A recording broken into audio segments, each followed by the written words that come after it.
how you were using Claude Yeah. for yourself and you transition into building a product for it. So tell us a little bit more about it. So one of the product philosophies which I've had, like ranging from let's say the laundry company, or from like the City Mapper public transport app, or the community product which I was building for remote work. One of the philosophies has been like I only build products for myself, right? My basic thesis is that if I'm building product for myself and that there are few hundreds or thousands or millions of people having the same problem, then the product will resonate with others. One thing I want to say on this, like I Yeah. think YC keeps saying the same thing when they are like investing in startups, like, hey, build something for yourself. Yeah.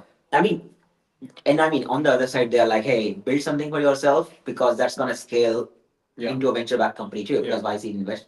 So, do you feel like working in this way, in this style about working on your problems actually can lead to very big solutions, which means like every person is facing the same problem? I think yes and no. I think it's an interesting like when people start thinking about problems, they start thinking about a to-do list manager, right, or a weather app, right.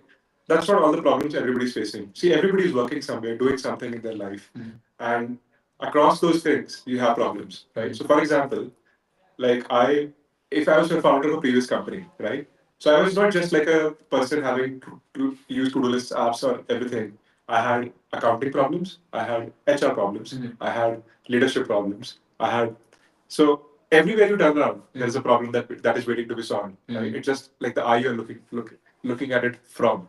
So I feel like every human being, if we are on this earth, and if we say that if Buddha has said that life is suffering, right? So if life is suffering, then everybody is suffering with some problem or the other, right? And I believe that software and technology has given us tools to solve those problems, right? So I feel that YC says that yes, solve problems for yourself. Obviously, with the classical old school venture capital model, where you needed like a massive team to build software products, you always wanted to have ideas which would scale to millions of users, right? Only then you would have a company which would sort of like be valued 100 million or $1 billion, right? But now in the new world where software development cost has significantly reduced because of AI, you suddenly have a new market where individual people can build a niche product for their own community, have even 1,000 users, paying $10 each a month, right? So suddenly you are one person financially independent. So in the old school world, yes, you would think about problems, your own problems, but you would have a filter that I want to only build products which would scale to millions of users because only then you can get venture capital funding, and only then you can actually have the engineering team to build the product, and then only then can you actually have them like the product to scale, right? But in the new world, where sort of like that parameter has been removed, so suddenly you have like this burst of people who want to become solopreneurs, who can solve their own problems, and have like these very niche community driven startups to So in a way, I think monetize. the way I was asking the question is like, okay, this model. I mean, do all of us like face the same problems in the world? Because whenever someone is saying, like, let's say YC is saying, solve a problem for yourself, No. right? I mean, in a way, when you are saying like, okay, well, you can be financially independent by being a niche product, by building a niche product for yourself, which will scale to 1,000 users. But if you, and I mean, YC or the VC model says that this is also the truth, which means, in a way, by building for yourself, Yeah. you can create any kind of business, whether it's a lifestyle, a niche one, or like a $1 billion company, right? Definitely.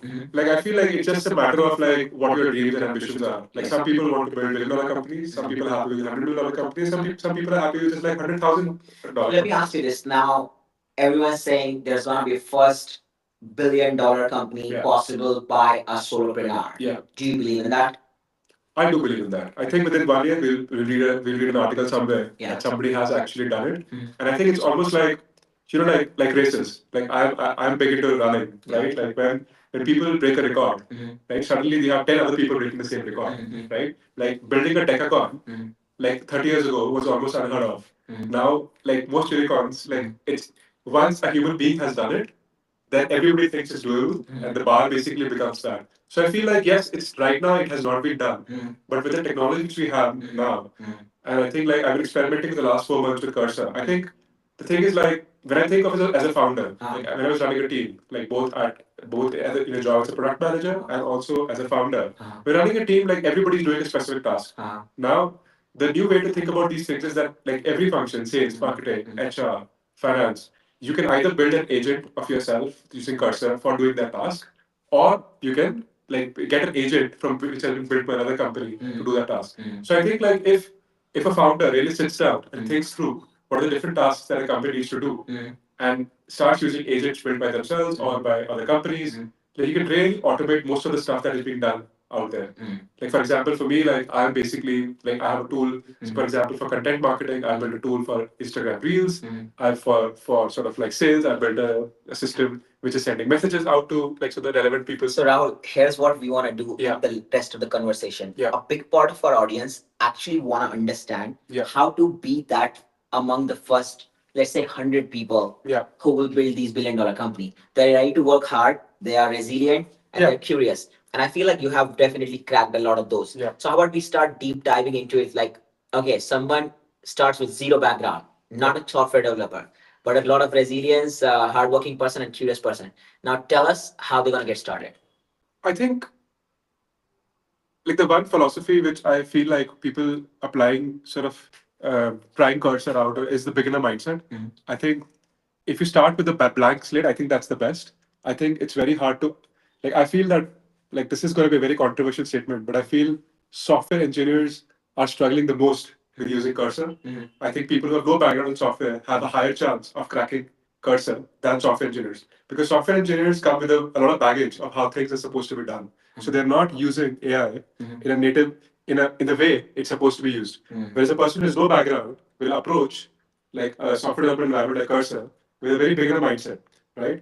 So because So coding you're saying that first $1 billion company might actually be might actually be done by a non-software non-software developer, someone who's like in some other role but has a beginner's mindset. Exactly. I think beginner's mindset is very important because it actually makes you curious. I think that the world now is for the people who are curious and are willing to start with a blank. See, I'm not against software developers. Yes. I'm not against anybody, right? It's just that even the bestest of software developers can start with a blank slate. Now, when I was starting like coding with Cursor, initially when I would talk to people, people would be like, "Oh, like this is how code should be structured. This is how this should be done." But most of the coding patterns which have been followed for the last 20, 30 years have been for coding with the team.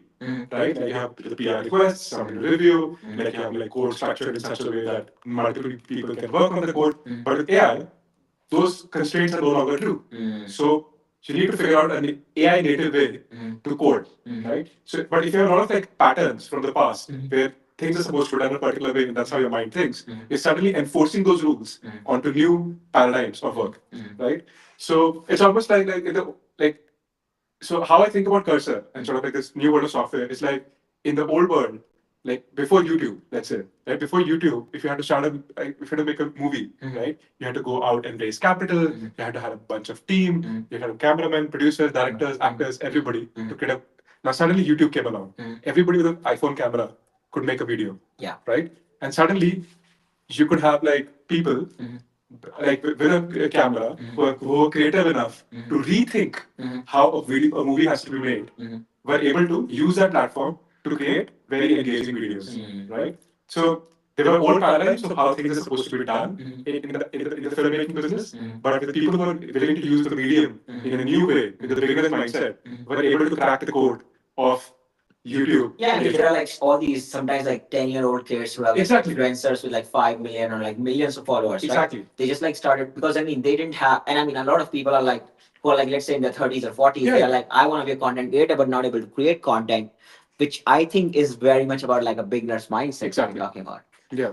So I think like it's almost like being willing to say I don't know anything, and I'm willing to sort of tinker around, and I'm willing to experiment with new ways, new way paradigms of doing things. Like for example, initially when I started coding, right, the classical mindset is we should split code into like multiple files, have it very modular, etc., right? I was like, fuck this. You know, like I don't care about this whole thing. Like, why do I need to like make my code modular? Even though I know why it needs to be modular. So what I did was like because I was beginner, I just said I'll have one file in my code which is front end, and one file which is going to be back end. All the front end code is going to go in one file, and all the back end code is going to go in one file.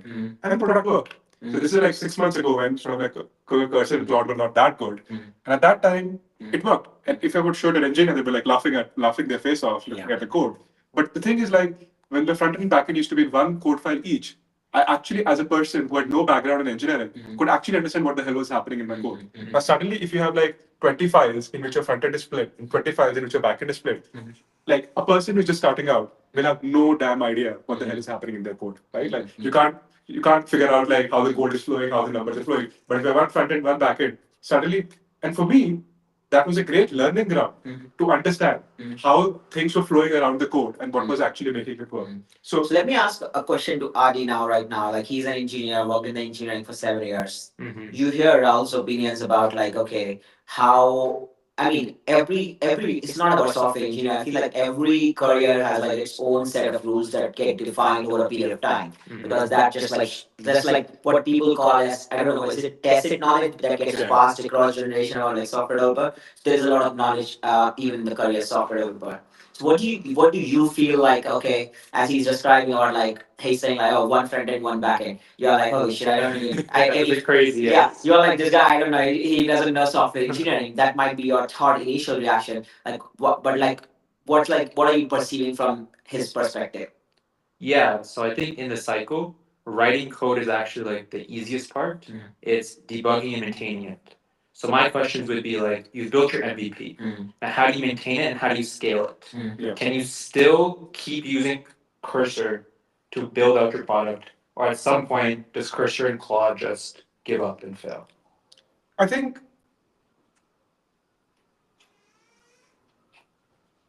I don't know the answer. There is no 100% answer. Like nobody can know. Like unless I scale up. I mean, even like, even if companies that are backed by VC, I mean, tech is changing so quickly. The languages are changing so quickly that you always end up with like new tech, and there is like a lot of tech debt. So when you talk about like, hey, like, can you scale it? I mean, this is a problem even in the current world where there are software engineers using the I- right I think like what Adi saying is right, right? Like in some ways, like for any person who's using Claude or Cursor to build out their code, they need to understand what the hell is happening. Yeah. Right?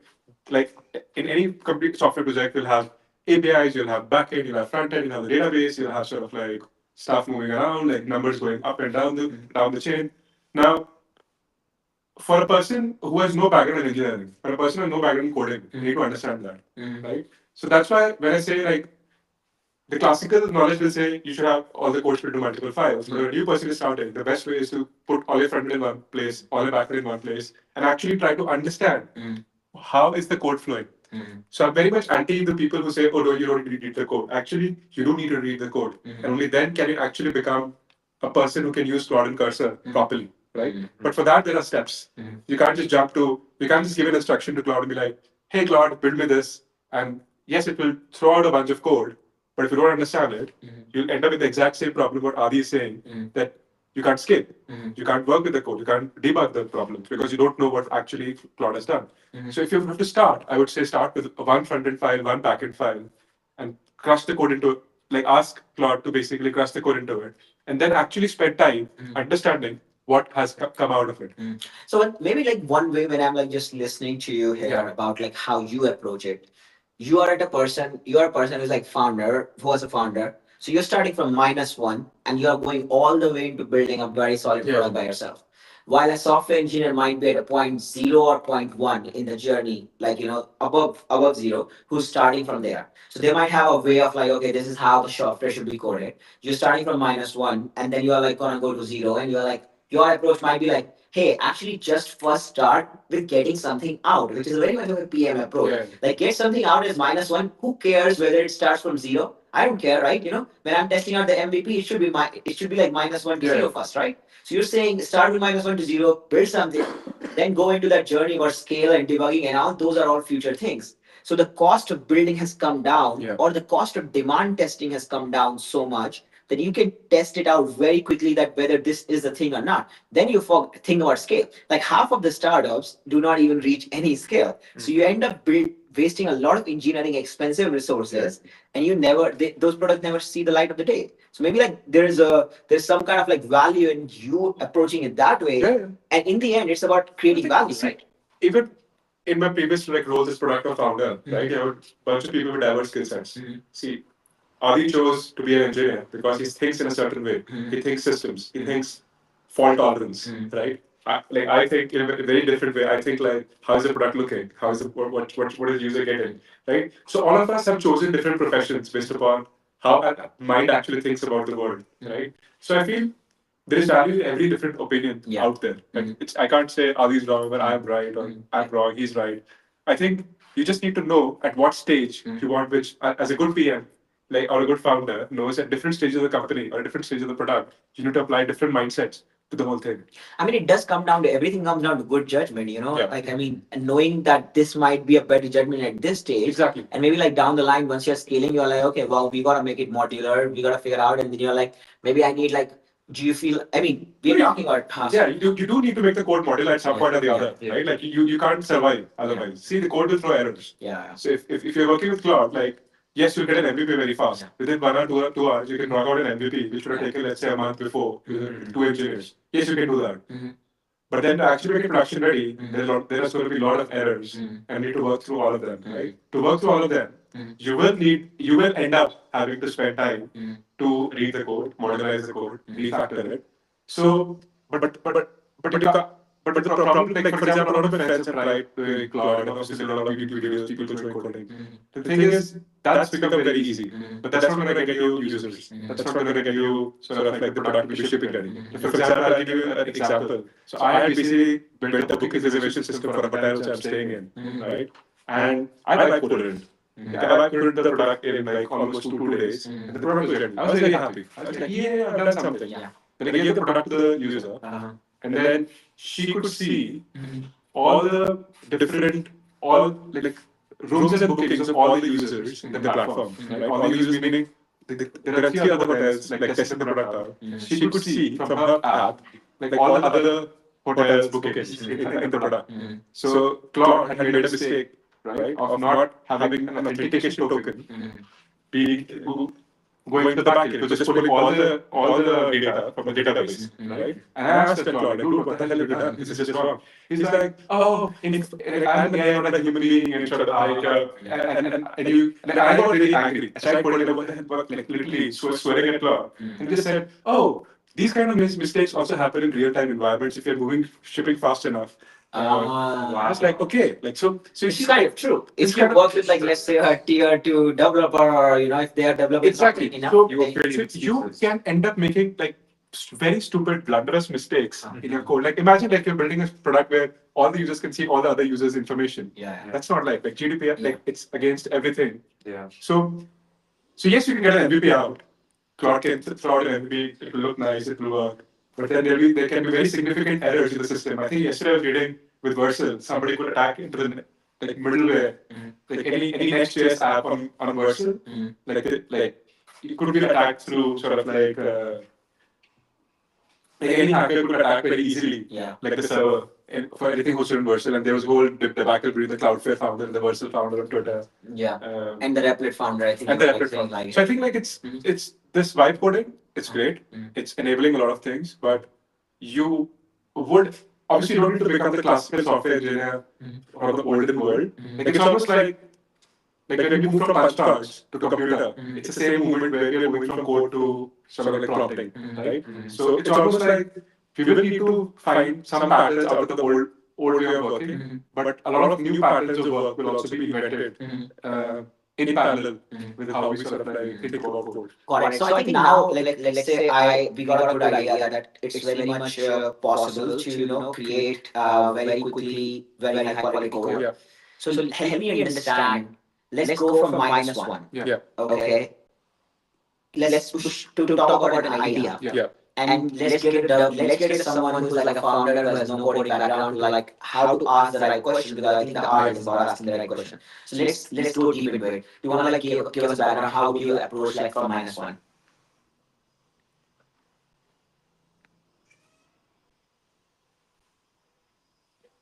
Sure, I would love to do that. So let me just like actually give you a demo of how we could do that. So let me share my screen. Am I sharing my screen? I think I'm sharing my screen. Yes. So the first step I would give to any founder who's using sort of like Cursor is to rather you typing their prompts to start using Apple's speech to text. So they should always be talk to Cursor, not like writing down, because I feel like talking is a very natural human way of like thinking, and writing makes you become more structured and more concise. But when you're talking, like we can give a lot of context which might be missing.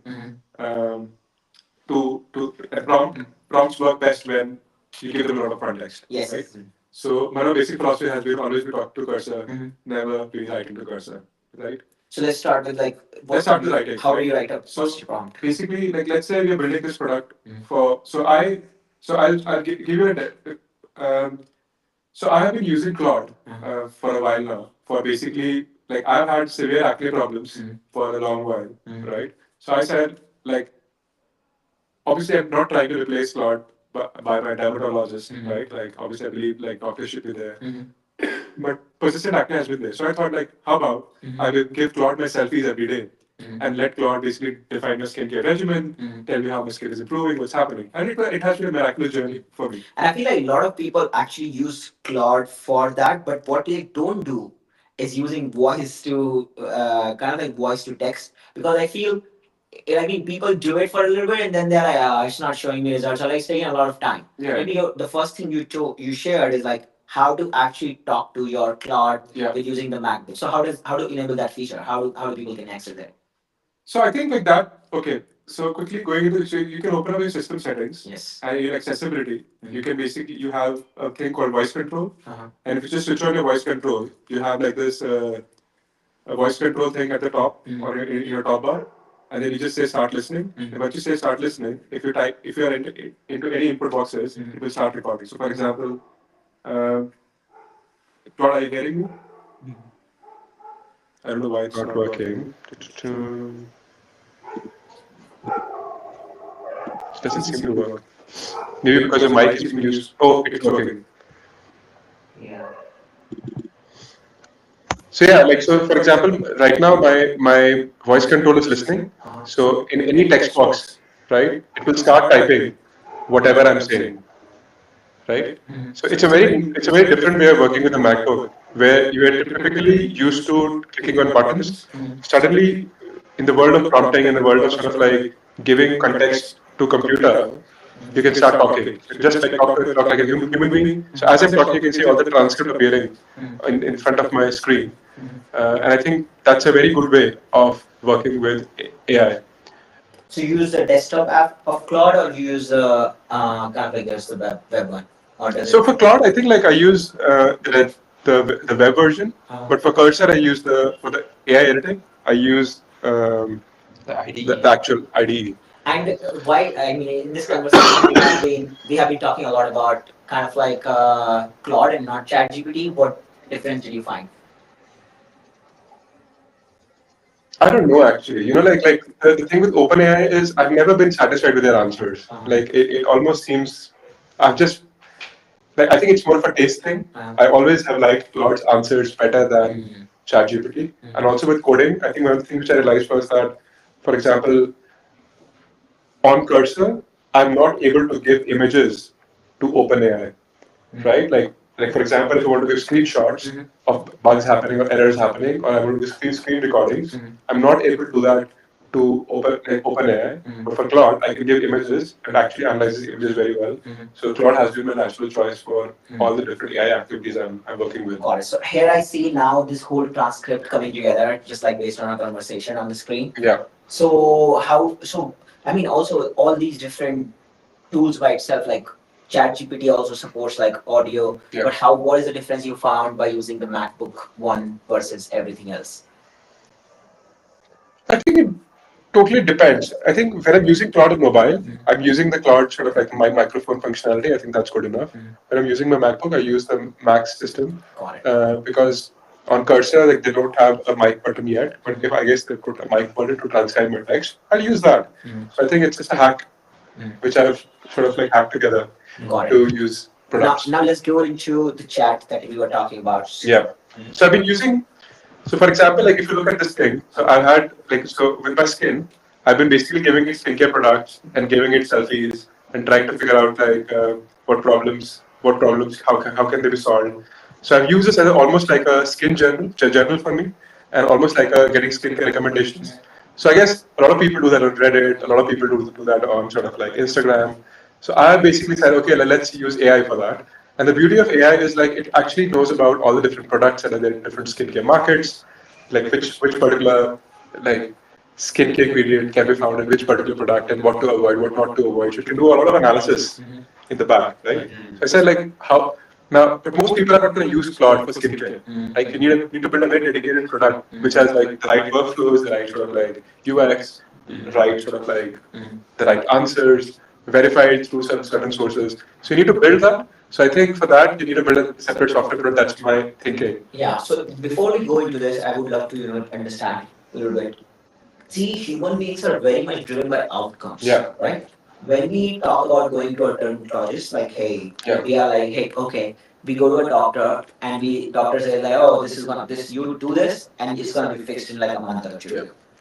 Now on the AI, like there is no real guarantee. Definitely is decent good, right? And I mean, even from a doctor perspective, sometimes when we see like the doctor, it's not showing results. People are like, I'm going to change my doctor.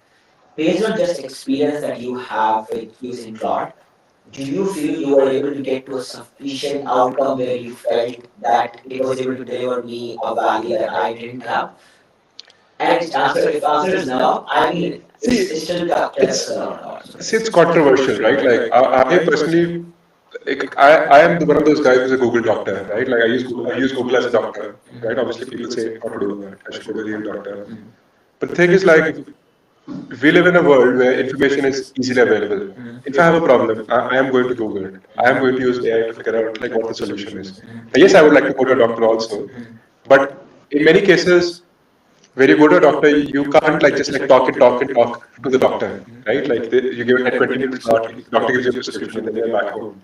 But with AI, or with even with Google in the old world, like blogs and stuff and Reddit and stuff, you could just like gather a lot of information about a specific problem, find the people in the world who are suffering from the same problem as you are, right? And sort of like form a community, find the right solutions.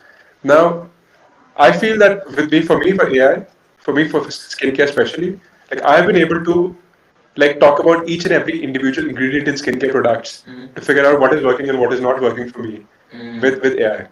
Now, as a person who likes to dig deep, like into the chemistry, how it's affecting the skin, it's been very helpful.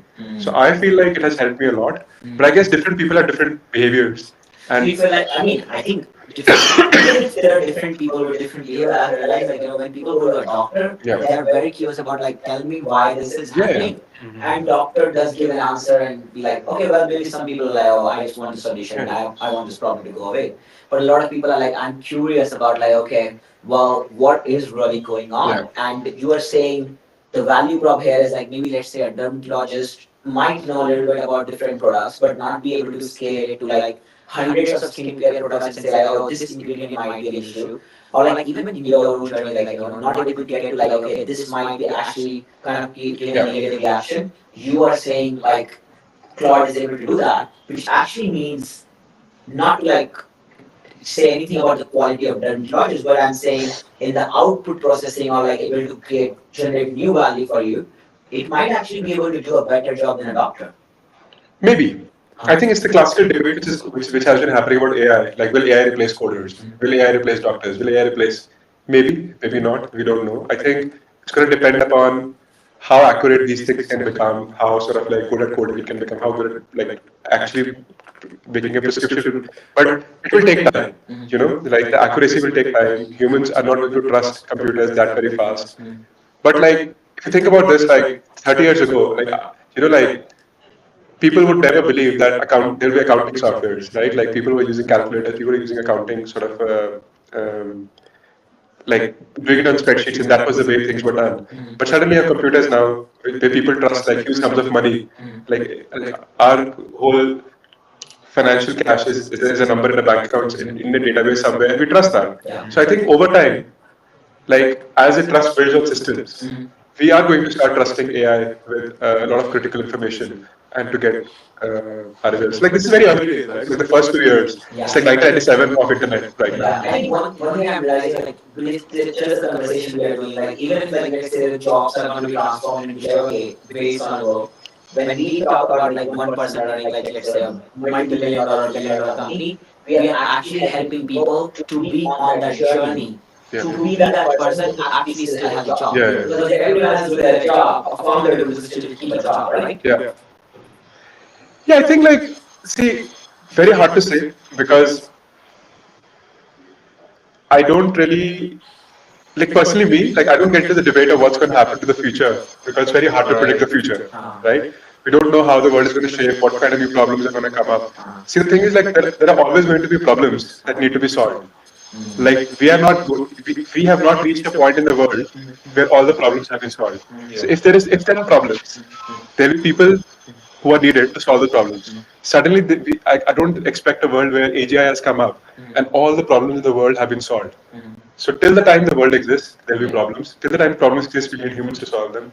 And till the time problems are being solved, value is being created. And if value is being created, money is going to be made. Right? So this whole cycle of things happening. Yes, people might need to have new skills. People might need to retrain themselves. Need to do different things. But yeah, that's life. I think that's been happening for thousands of years across time, and nothing has changed. Got it. Um, All right, I think we're ready to start with the cursor tutorial. all right. I think your phone is at 5%. There was a video call which stopped the audio. Okay. Okay. So